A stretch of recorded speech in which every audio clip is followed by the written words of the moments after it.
speaker is Dr. James Logan. Jim Logan has 20 years of experience in the multidisciplinary fields of medicine, aerospace, computers, and informatics. During his tenure as Chief of Medical Operations at NASA Johnson Space Center, he was Project Manager for the Space Station Health Maintenance Facility and Medical Project Manager for NASA's Telemedicine Space Bridge to Armenia. After a year at NASA headquarters, he left the space agency in 1989 and served briefly as Provost for the International Space University. Later that year, Dr. Logan became an external consultant for the RAND Corporation in Santa Monica, California. Subsequently, he started Logan & Associates Incorporated, an independent telemedicine/medical informatics consulting firm, and was a founding board member of the American Telemedicine Association. He has served as a telemedicine and medical informatics resource for a myriad of professional organizations, as well as domestic and international healthcare systems. His consulting and lecturing activities have taken him to Australia, France, Germany, United Kingdom, Japan, Canada, Iceland, Russia, and a number of other countries, including the People's Republic of China.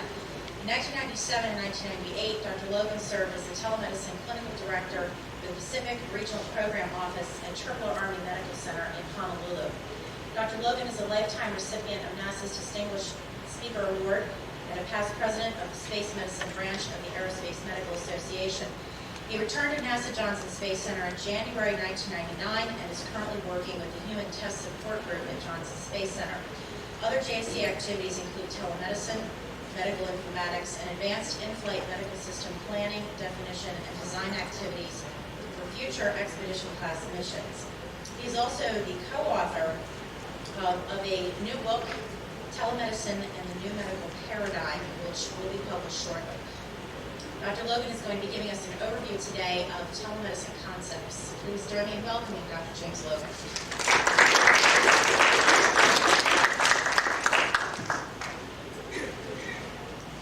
Thank you very much. First of all, I'd like to thank Eleanor for giving me the opportunity to come and speak to you today. My whole life story can be summed up with one sentence, and that is there seem to be an increasing number of things I know nothing about. Space exploration, telemedicine, all these things, there are no experts in these endeavors. It's too new, and the technology and everything about it is always changing. So I'll probably be making some statements that I hope really are not controversial.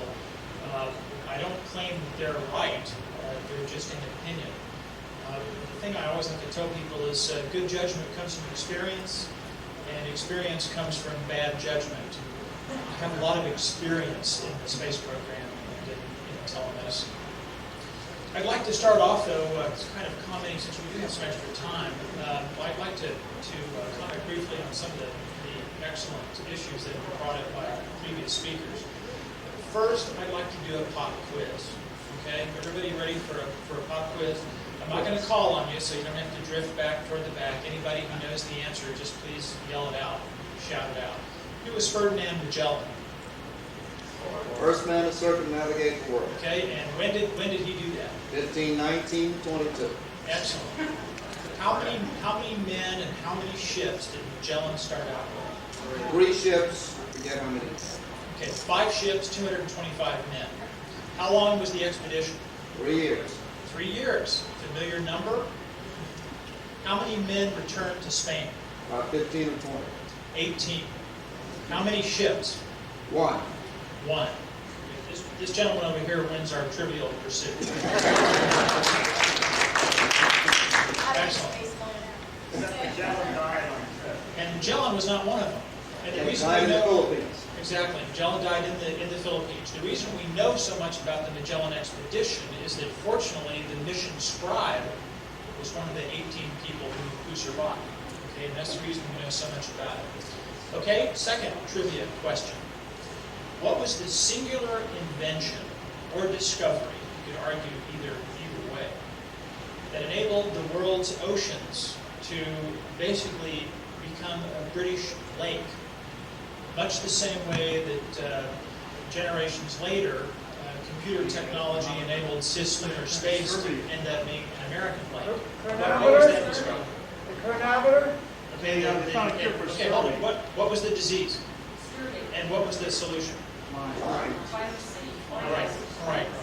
Okay, and that's the reason why British sailors are called Limeys. limeys. Excellent. Okay, this is obviously a very quick group. Okay, how many people died in the Lewis and Clark expedition? None. One. One. What did he die of? Appendicitis. Where did he die? Where? No. At the beginning of the trip in Nebraska. Yeah, you're very close. It was at the beginning of the trip, right now where Sioux City, Iowa is.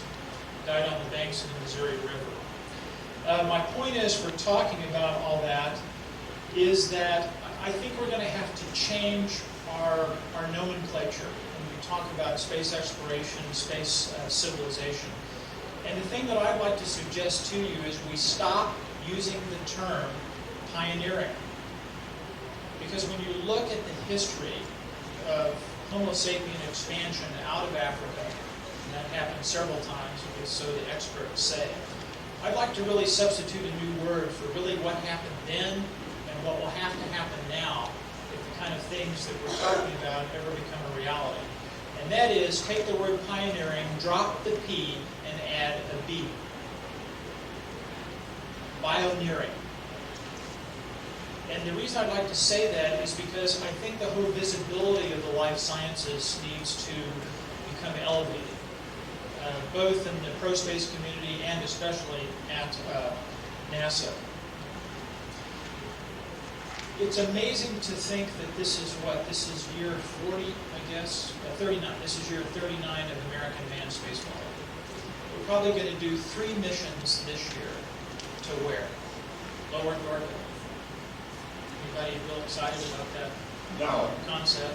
Yeah, No. most people are not. Okay, so the whole idea of why this is the case, there are, of course, a multitude of problems.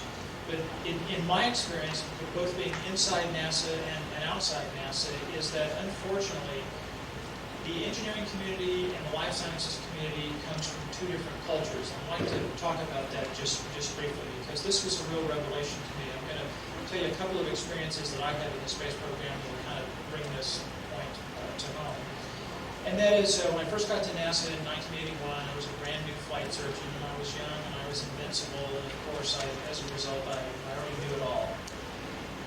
And when I was doing missions, especially the simulations for missions, I got to know the flight directors real well. And there was one flight director who, if I mentioned his name to you, would be a name that you would recognize. And the flight directors, I think, are the smartest people in the entire space program. These are the people who actually make it happen. And one of the flight directors, after I got to know him a little bit, during a break in one of the simulations, we were walking to some place where we could get some coffee, or in my case, it was Diet Coke. And he finally turned to me and he said, Jim, I've never understood you life science people. I said, why is that? And this is a flight director talking about. This is a very brilliant person. And this guy said, I've never understood you life science people. And I said, why? He said, why do you guys study the effect of antibiotics in hundreds of people when you could just study it in detail in one person? Now, this is a flight director making these kinds of comments. Now, and so it almost stopped me cold, because now, as you're walking along, how do you answer that question? And so I proceeded to start by talking about the bell-shaped curve, right? And I talked a bit about individual response specificity. And this is a sharp guy, a quick learner, right? So he listened to what I had to say, and I had about 2 minutes to make my case to him. You know what his response to me was? He looked at me and he says, so really what you're telling me is life sciences really isn't a science at all, is it? Okay. Now, my second experience that I'll relate to you is an experience, I was in the original space station skunk group down at JSC in 1982, and dealt with a lot of the engineers, and we were thinking about the space station. Of course, in those days, we were working on Space Station Freedom. You've seen the T-shirt for for Space Station Freedom. It says Space Station Freedom, 9 years, $9 billion, and all I got was this T-shirt. Well, that's the one that I worked on. And we were talking about, actually we were raising, life science people were raising the issue of sick building syndrome, tight building syndrome. You got a vehicle you're going to put up for 20 years and all the problems inherent in that. And of course, we were making these comments to a bunch of engineers, and they really didn't appreciate our suggestions. And so during one of the meetings, one of the senior engineers really got kind of visibly upset with me. And he finally looked up at me and he was kind of hacked off. And he said, you know, look, this is a life science issue. You guys need to go off and invent a non-toxic disinfectant.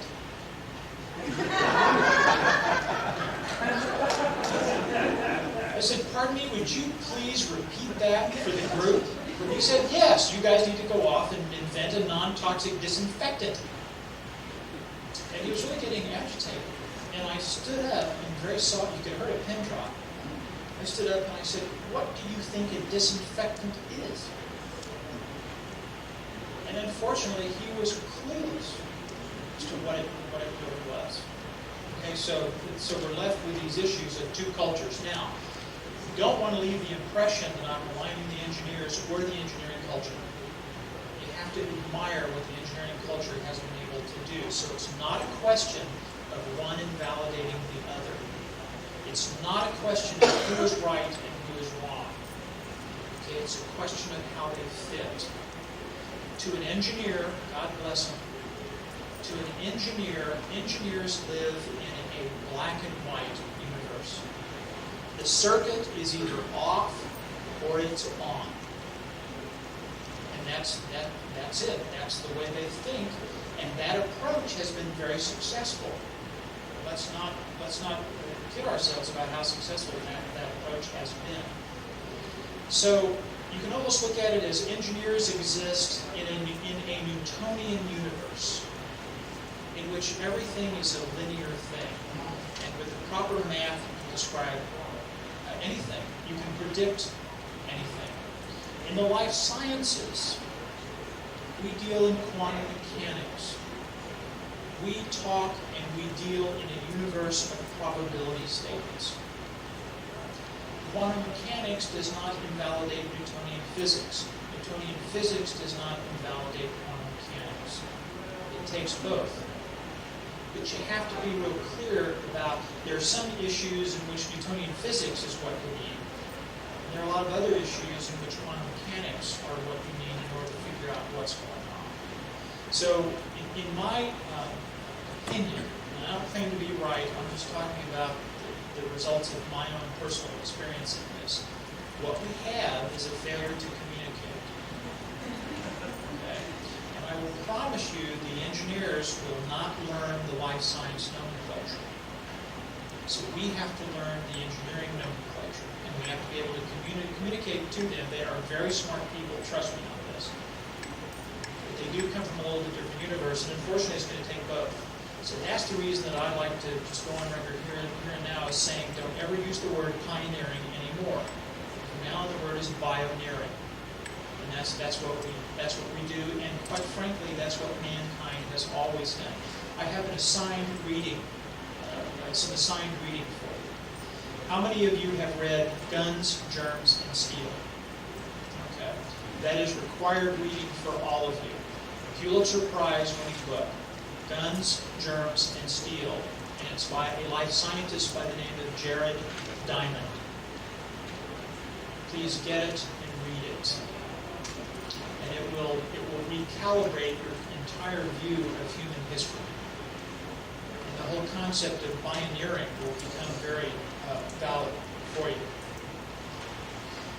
Oh, and another book that I have not read yet, but a book that is out and I've heard about it, is a book called Catastrophe. Anybody heard of Catastrophe? I have not got it, I have not read it, but I know a little bit about what it's about. And what it is about is what caused the Dark Ages. And basically the Dark Ages was a planetary-wide phenomenon. We think of the Dark Ages in history books as something that just happened. You know, you got up one day and there was the ancient world, you got up the next day and all of a sudden, oh my God, it's the Dark Ages. Okay? But the Dark Ages was primarily a planetary phenomenon. It doesn't really matter where on the planet you were.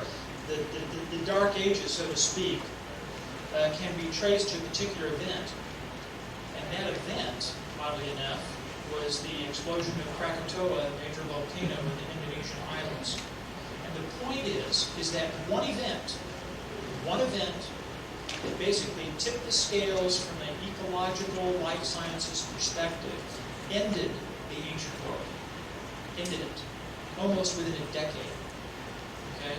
And gave rise to a restirring of the pot that eventually created the modern world in which we live. So that's another example of how these nonlinear systems can impose themselves on our own history. Okay, given that, let's get down into telemedicine. And let's talk about that a little bit. What I'd like to do is use one example of telemedicine to basically illustrate an approach to medical care in a long-duration space flight, especially in a flight in which there are limitations in terms of time and bandwidth. Okay, so when we started planning for Space Station Freedom, we said, well, okay, let's think of this. Let's think of this from a systems standpoint. We've got some people that are going to go out and do something, and they may get sick, they may get injured. So what happens on the ground when that happens? Well, first of all, you call the ambulance, right? And in most major American cities, the response time for calling the ambulance is anywhere from, because it's probably the lowest in Seattle, somewhere about 8 or 9 minutes. And then, I guess in most major cities, probably the average is probably about 12 to 15 minutes. I don't have the exact numbers, but it's in that time frame. Okay, well, let's think space station. Let's see. When we call the ambulance, what's the response time of our ambulance? Just the space shuttle. We looked at the numbers. 7 to 45 days was the response time. From the time you make the call, anywhere from 7 to 45 days later, the ambulance arrives. Now, let's talk about the cost of calling the ambulance. Because there is a cost associated to that. You call the ambulance here in Tucson or in Seattle, there's a cost associated to that. So let's see, our response time is 7 to 45 days, and what does it cost? Any guesses? What did it cost? I'm sorry, what was the beginning? Yeah, $500 million. It's just about what it costs.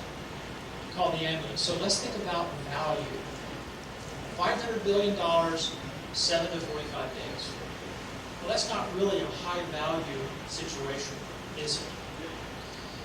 Well, one of the things that happens in the space program, because the space program is run by engineers, a lot of these people are very bright, so again, I am not maligning engineers, but remember they come from a particular worldview.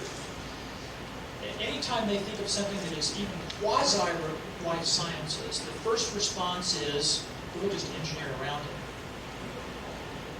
Okay? So, for example, for a long-duration flight to Mars, where those have a lot of life sciences implications, we're going to engineer around it, we're going to give all the money to propulsion, let them invent a new area of propulsion. And that might work. It might work. In Space Station Freedom, the idea was we were going to have a pod on board, kind of like an Apollo-style command module. And somebody gets sick, and you throw this person in the command module, and maybe a tender, and down they go to the ground, because that's where the infrastructure is. That's where the medical infrastructure happens to be. And so in the early days of Space Station Freedom, everyone know who Bruce McCandless is? Bruce McCandless was the astronaut, really a stellar person, a very bright guy. Bruce was the guy that, his famous picture when he first flew the manned maneuvering unit in space. There's that beautiful picture of Bruce in space. So Bruce and I basically did a traveling roadshow within the agency to argue whether we needed in-flight medical capability or not. And of course, I was arguing for this, and Bruce, being an astronaut, was arguing we didn't need this at all. This was a waste of time and a waste of money and a waste of space. Okay? So we would go, and it was a pretty friendly thing. And he and I found that we agreed on most things, but only over a beer. When it got into a public forum, we disagreed violently on quite a few things. But Norm Thagard, everybody knows who Norm Thagard is. Norm Taggart is another stellar person I have a lot of respect for. Finally, Norm was saying, yeah, you just put people in an Apollo command module. Well, this incensed me so much that as Chief of Medical Operations at JSC, I knew what the reentry profile of the Apollo command module was from the space station, what it would be. So I called up Brooks Air Force Base in San Antonio and arranged for a little demonstration of what that profile would be, and I took some space station project managers and Norm Thagard when we headed to San Antonio to fly the profile in the centrifuge. Now, what peak G does the Apollo command module hit when it's coming from Earth orbit? Anybody know the profile at all? It's about, you peak at about 8.3 Gs. Now that's the bad news. The good news is because of the way it's built, you're pulling the Gs in the plus GX direction. And what it does is it ramps up real fast. You hit the atmosphere and the profile peaks up to 8.3 Gs and then rapidly falls off. Okay. So I wrote it first. And I'll tell you, it's a real barn burner. And I put Norm Thagard in there, because Norm, an astronaut and a physician. And so I was talking about, gee, Norm, there are certain conditions. See, look, the definition of medevac, you medevac patients? The definition of medevac is you take somebody in which you have this much medical infrastructure and you send them to some place that has a lot more medical infrastructure.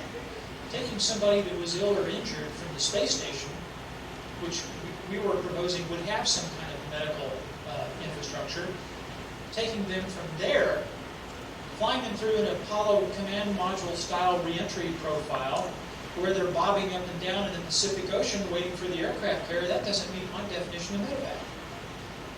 Okay? So my point was, what you were going to do is you were going to take a live crew member and throw him into the command module, and when you find him or her bobbing up and down in the Pacific Ocean, you've got a dead crew member. Now, in typical NASA spin, what would happen is NASA would say, well, we tried everything we could. They just didn't make it. Well, in fact, you killed them, okay, by putting them through the reentry profile. And look, everybody understand I'm not implying some kind of government plot. I'm just saying that this is the mindset that we have to deal with medicine. Well, I put Norm Thagard in the Apollo-style command reentry. And I focused the camera right in on his face, so all of us could see his face as he picked up this thing. Then, he did the profile, he did it well, but it was an interesting tape with his face. And when he got out, I said, okay, Norm, how would you like to have had a hot appendix? How would you like to have been on a ventilator? And he finally agreed with me that probably wasn't the thing to do. Okay. So that was back in the Space Station Freedom Days. So when we started thinking about how are we going to do this medical care, the first thing we realized was that we wanted to evoke the concept of triage. In spaceflight, there are conditions that we think are going to be more likely in a micro-G environment than in a 1G environment. What's the classic example of one of those conditions? Anybody know? Yeah, space adaptation syndrome, right? And what are some of the others you have to probably plan for, given the physiology of zero G? Space sickness? I'm sorry? Space sickness? Yeah, space sickness, space adaptation. Pardon? Yeah, orthostatic intolerance, so you've got some cardiovascular issues. What else that might be an actual emergency that would happen in flight? Yeah, kidney stone. Kidney stone. The physiology of zero G is a setup for the formation of a kidney stone. Anybody in this audience ever have a kidney stone? Anybody ever have a relative that had a kidney stone? You guys know what that's like then, right? Okay. Bad news, wouldn't it? Bad news. So then we said there were conditions that were probably less likely in zero G than in Earth gravity. And so those we put those on the back burner. And then there were those conditions that would be more likely in a space station environment due to the occupational setting that really wouldn't have all that much to do with microgravity. Okay, can you name some examples of what some of those might be as part of the Skin abrasions? That's right. I'm sorry, what was the well, the depression might be one. Anything else? Skin abrasions from hitting the control panel or something? Yes, hitting the control panel. I'm sorry? Yeah, sleep. deprivation. But the biggest one that we were concerned with was decompression sickness. These guys are going to be in a spacesuit doing EVAs. By the way, you know how many EVAs it's going to take to build the International Space Station? 487 and counting. 487. So this doesn't really have to do with microgravity necessarily, but decompression is a risk. Okay, so we were looking at those kinds of things. Plus, when we start thinking about expedition class missions, if there's a time lag, you see the way we deliver healthcare today is a very inefficient process, isn't it? So can't you just picture some mission on the way to Mars, and they land on Mars, and the commander is so excited, finally landing on Mars, that they've been with micro G for a long time, and now they've got 1/3 G, and the commander steps out on the surface, and she says, notice I say she's so excited she starts having chest pain. And so she wants to talk to the docs. Gosh, I'm having a little bit of chest pain. Well, 20 minutes later, we get the message that I have a chest pain. And of course, in the inefficient way that we deliver healthcare, what's our first question? Well, what kind of chest pain? Right? It's in 20 minutes. Okay? So it becomes obvious that you cannot do synchronous medicine in spaceflight. You can't do that. There are two resources that you must conserve. Bandwidth, because believe it or not, it's not a very bandwidth-intensive environment. And crew time. Those are two of your most valuable resources. So you want to design a mechanism to try to get the most for the least, and to be able to basically conserve those resources. So very early on, we really were looking at not an interactive medicine. Although if there was an emergency, somebody got a huge laceration or something, we want to hook up the TV and connect the docs and be able to talk to them. It's not that we're not going to do that. It's just that we don't want to have to force them to get on the open air to ground to talk about a medical problem. Or to even say they want a private medical conference to do that. We want to lower the bar of the interaction between the crew and the physicians. How many of you have read Dragonfly? Okay, so if you've read Dragonfly, you know the importance of what technology that was on the mirror that was used many, many times, and also for medicine. Technology that most of us use every single day. What was that technology? I realize I'm asking you to guess what I'm thinking. Email. Okay? There are some things that could be done using email that meant that you didn't have to go on the open air to ground and say, look, we think we've got a medical problem, we'd like to configure for a private medical conference. Okay? So we were looking at a type of store and forward telemedicine. Now, in order to do that, we had to look at a concept called information bandwidth. So now I'm talking conceptually now, and what I'm going to do is I'm going to show you a solid example of this kind of process that I'm talking about. We're all familiar with physical bandwidth, right? Physical bandwidth has to do with the pipeline, the size of the pipeline of the conduit. And in an electronic format, realize I'm a physician talking. Bandwidth is the number of ones and zeros that can go down the pipe per unit of time. Okay, that's physical bandwidth, right? There's actually an information analog of bandwidth, information bandwidth. And information bandwidth is how much information can one human being impart to another human being per unit of time. Believe it or not, there have been studies done on this. What's the most inefficient information bandwidth mode of communication that we have? Talk, face-to-face communication.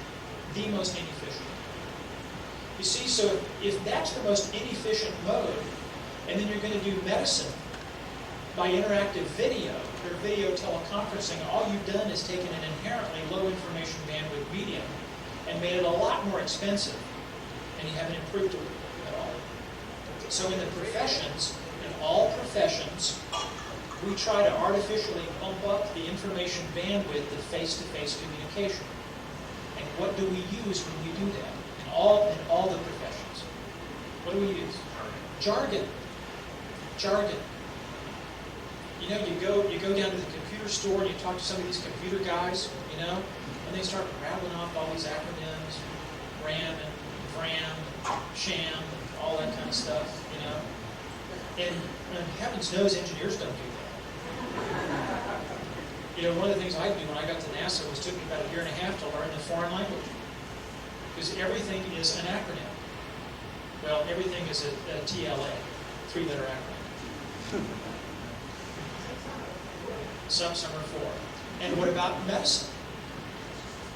Medicine's just as bad with acronyms. So jargon is a way that we artificially bump up the information bandwidth of face-to-face communication. All right, now what are some of the modes that you can even bump up the information bandwidth a little more? A picture is worth 1,000 words, okay? I mean, I could sit here on the phone if I was in Alaska and I got an x-ray of a broken bone and you linked me up with an orthopedic surgeon in Anchorage. I can sit there and try to describe the x-ray, and I can probably do a reasonable job. It's going to take a long time. If I could digitize that film and send the image to the orthopedic surgeon, that's a lot better, a lot more accurate, right? Now, about the highest information bandwidth mode that we have, and you people have probably seen some of these, are really good three-dimensional graphics. You can show relationships and all that kind of thing using a three-dimensional graphic that is even very hard to do with a two-dimensional graphic or with voice or whatever, okay? Now the other thing that you have to do, so we decided very early on that what we were going to look at was a multimedia form of store and forward telemedicine. Now what is store and forward? Probably most everybody in this group knows what that means. But that's an asynchronous communication modality. It does not occur in real time. Email is a store and forward mode. Voicemail is a store and forward mode. Probably the most ubiquitous example is a fax machine. You store a message on a piece of paper. You put the piece of paper into a fax machine, and the machine forwards it to a distant place. So that's store and forward. So now what you've got to do is now you've got to re-engineer the clinical process. Everybody knows that the way we deliver healthcare in the U.S. today is a very inefficient process. Is there anybody in the audience that thinks that that's an efficient process, the way we deliver healthcare? Any brave soul? Okay? So if you take an inefficient process, an inherently inefficient process, and you bolt technology around that process, what do you have at the end of the day? An expensive, inefficient process. Okay? So you have to go through and you have to re-engineer the clinical process. So and if you don't do that, forget about the technology. Just forget about it. So we re-engineered our clinical process to build intelligence in a way, now not artificial intelligence, not the way you're thinking, but build intelligence into it at the very front. And so we came up with the idea of a clinical format. A clinical format is condition specific. It's not diagnostic specific. I mean, the reason you're doing telemedicine is to figure out what the diagnosis is. But you make it condition specific. So I'm going to show you an example of a clinical format that we developed in concert with the Department of Defense. I'm going to show you a clinical format for back pain.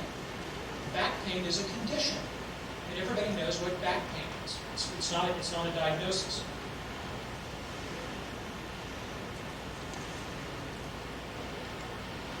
What a clinical format is the essential data elements. It's the essential components of the history, the essential components of the physical exam, and the essential components of the lab. All right? So in this case, your onboard person, if somebody had low back pain, for example, they basically point and click and they fill out this clinical format. So here's the first window of the history part of the clinical format for back pain. So this is relevant for all back pain. Chief complaint, yes or no? Yes. Duration, 1 month, 3 months, 6 months, a year, greater than 1 year. Notice you don't have to say, well, you have to have this for 12 days. So we've done this in increments to make it real simple. Mechanism of injury. Were you lifting something? Was it just insidious? It just happened? So on and so forth.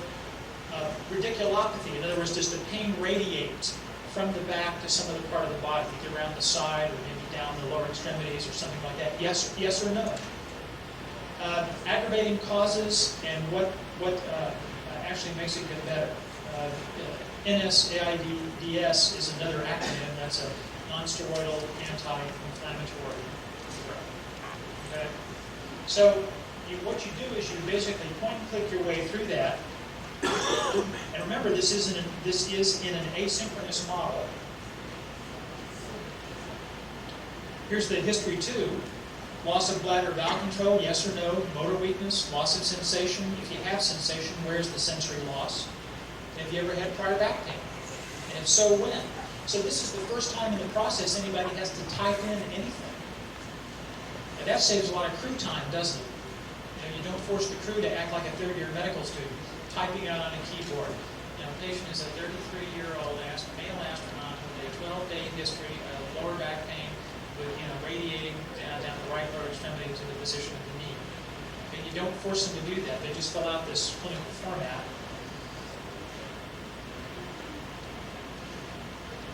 Okay, so once you go through those two windows, history's over.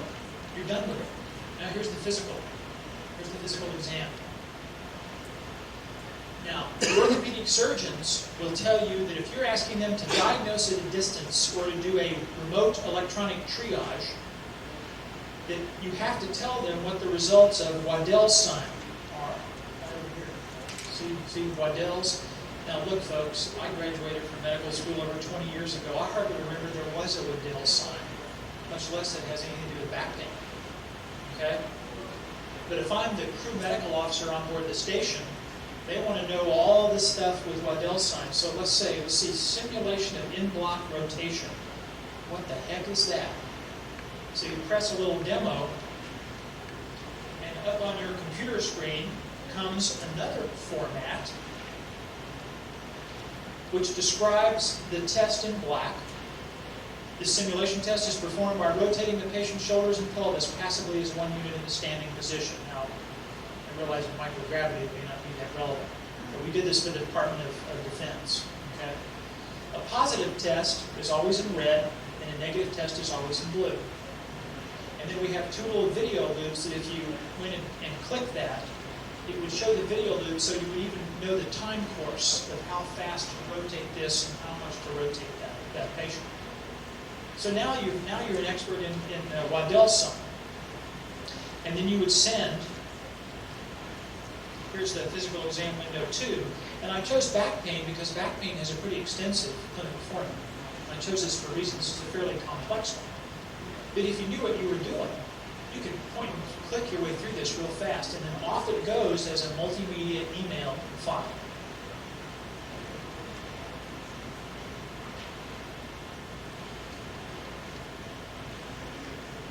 Well, let's look at maybe a simple view of that. What can you do with telemedicine and what can you not do with telemedicine?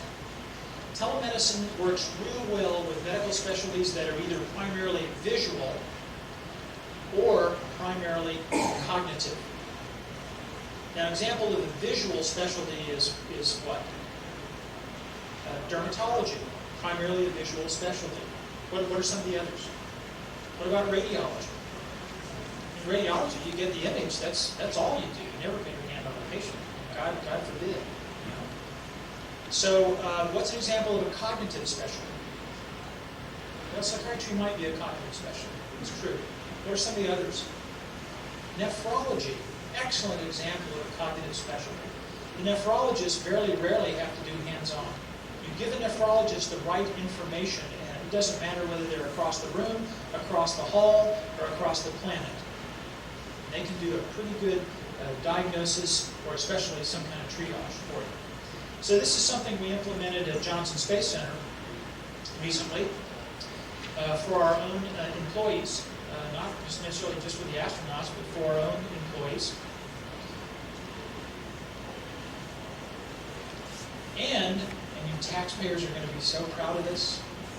We did this all with existing hardware. The only thing it cost us was the cost of the digital camera, about $800. Okay? Now the DoD version that I showed you was about $300,000. This one we built using Microsoft Word. This is a Word template. This has to do with dermatology, and this is the clinical format for a pigmented lesion. In other words, you've got some thingy on your skin and it's dark. Okay, so here's the clinical format. The clinical format is, let's say let's say it's Dr. Peak, who's in our JSC clinic. He's an occupational medicine clinic at JSC. This is a real patient, by the way. So the reason for the consultation is to get a diagnosis. The lesion size is 5 centimeters. See where it says lesion raised, change in color, lesion bleeding? Those are all pull-down menus on the actual computer. You just put the cursor up there, and you get a pull-down menu, and you just make your choice, and you go to the next question. So it takes about 20 seconds to fill this out. And that's all you need, plus the image. Okay? So here's the image. And again, this doesn't really project very well at all, unfortunately, on transparency. But there was the image. Okay? And so we send that to the dermatologist at the Texas Medical Center, and we send it over the internet. So again, you taxpayers, it's easy. It didn't cost us anything to really do this. All we did was re-engineer the clinical process. Now, why can we send this over the internet? Look at my clinical format again.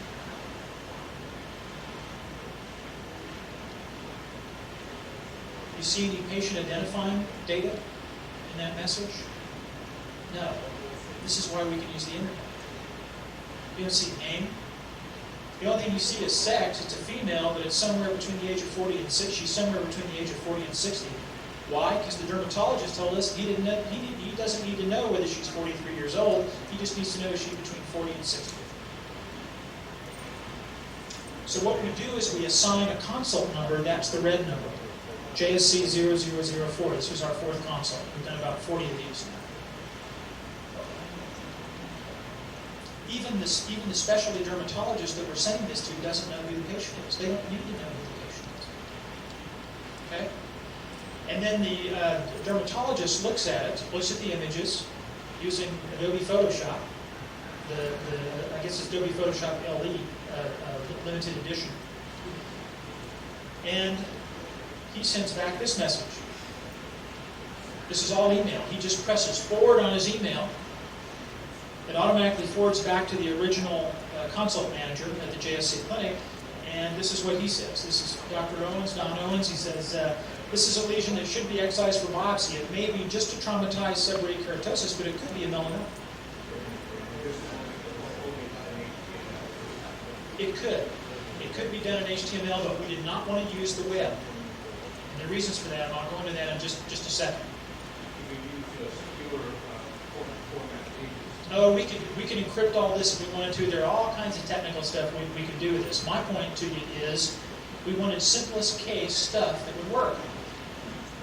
And this we just did for the Microsoft Word. This was a Word template. We re-engineered the clinical format, and we used our existing resources, including the internet, to really do this. Now, here's another part of the process. So this message comes back, and then we print out this message, and we hand it to the referring physician. This is how the form looks. It's one page. And all the referring physician has to do is look at this box down here. I have reviewed the above consultant's comments and consider this teleconsult closed. He signs it and dates it. And then he hands this to the consult manager. The consult manager goes back, and remember, the only record we have of who this is a paper log, and we assign the consult number. So only the consult manager knows who the patient really is. Now the referring physician does too, obviously. But so the consult manager fills in the real patient's name, the real social security number, and the real date on this printed out form, and that goes into the medical record. In other words, we didn't force the physician to do double entry. We didn't force the physician to write a clinic note and do a teleconsult. It's all one and the same thing. What I'm trying to do is give you an example of a process. I don't really care that you learn anything about teledermatology. I just want to give you an idea of what the process is by which we're starting to look at this. So the clinical format was the way we built our intelligence into the system up front. Okay, when we re-engineered the clinical account, the clinical process. This kind of telemedicine could be done fairly effectively almost anywhere in the solar system. And granted, the farther out you were, the more of the time lag, but that's okay in most conditions. questions? Comments? Yes, sir. It's a comment. There's a timely article in today's paper on telemedicine. Here in Tucson, it shows a picture of a doctor looking at an image of a person with a sore throat in Springerville up north. You might like to see it. Well, it's an interesting article, but I bet you they were using video teleconferencing. That they were using interactive video to do the exam. Telemedicine was the word used in the title. Right, I know, but I bet the technology they were using was video teleconferencing. And again, what you're doing is you're taking an inherently inefficient process, which is face-to-face communication, and just adding a lot of expensive technology. So I bet they were not going to store it for. Yeah, but it doesn't give you the resolution that you need in order to do this. See, the nice thing about digital camera, and again, we can go into an argument of the technology. We might want to do that offline. The problem with video teleconferencing is you're limited to about 518 lines of resolution. With a digital camera, you can get 1,000 lines of resolution. So there are all kinds of other advantages.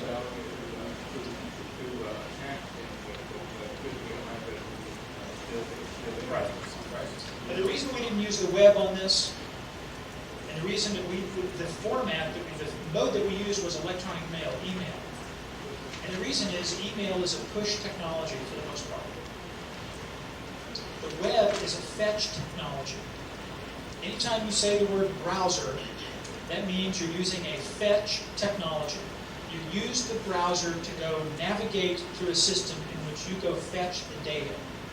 And physicians hate fetch technologies. They may like it the first time, and they may like it the second time, because it's a lot better than what they have now.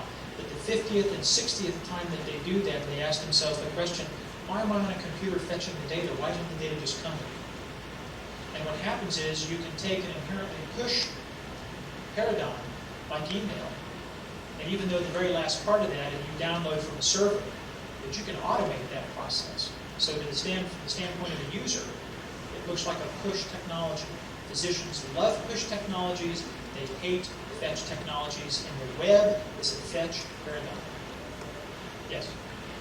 Have you given any thought to, like on Mars trip, when you have a positive test, that you would video the actual, repeat that test that was positive, and video that and ship that back? You could. You could ship that back as a video loop. You could also do an echo, echocardiogram, let's say. You might do a 16-minute study, but if the technician that you had on the mission was good enough to basically do an initial human pre-processing of all those data, that's what happens. The human could go in and say, well, look, the essence of this study is this cardiac cycle right here. And so you snip out that cardiac cycle, and then you loop it around. You form basically a Cine loop, and that's what you'd attach to your email message that comes down. So there are all kinds of ways that you can do something like that. Yes, sir?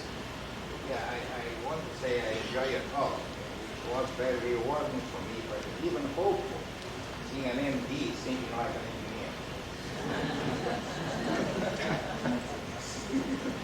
And I consider that a compliment. Thank you. You too. Thank you. Yes, sir?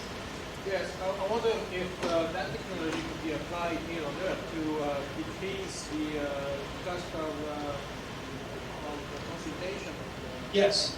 Yes, store and forward telemedicine is really the predominant paradigm on Earth today for telemedicine, even though video teleconferencing usually gets all the headlines because it's sexy. Because you've got TVs and you've got cameras and all that kind of stuff. But it's store and forward telemedicine that actually is the predominant. The other question I have is how the consulting doctor or physician get paid? Good question. How does the consulting doctor get paid? And in the medical specialties that are primarily visual, let's look at radiology. Radiologists are paid to look at the X-ray film and to come up with a diagnosis. All right?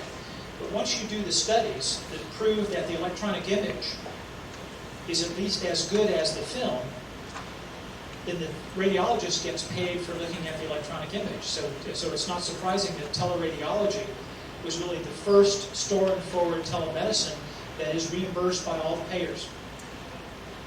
Okay? Now others, like like dermatology, we're not there yet because of the payment structure is such that they only get paid for a face-to-face encounter. So even though they could do this, and they do it, and as a matter of fact, I'm glad you raised that because that I wanted to point out something else.